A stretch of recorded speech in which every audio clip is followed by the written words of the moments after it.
The Improving Data for School Discipline Research Conference was a recent gathering of scholars and policymakers from across the country, focusing on developing the next generation of data to support research on school discipline.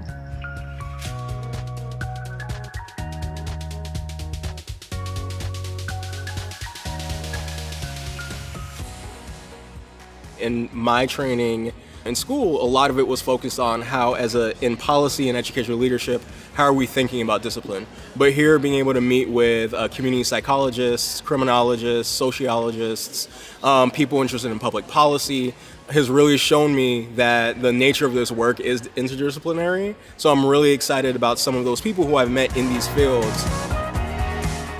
We know that school discipline research is often inequitable, that students of color and other subgroups of students experience exclusionary practices like suspension at elevated rates.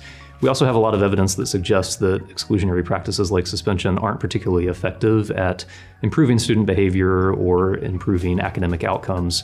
And so the hope of this is that we're moving beyond some of that descriptive work and work that defines the problem and really being able to set an agenda for helping us understand how to gain leverage on changing these things.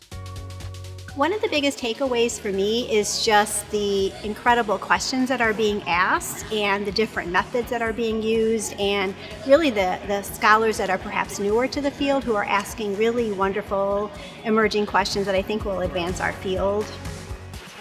Questions ranged from those that were more theoretical in nature, such as what is the purpose of school discipline, to those that were focused on implementation, helping understand the practices and the mindsets of teachers as they go about administering school discipline and classroom management on a day-to-day basis, and then several questions that were focused largely on equity.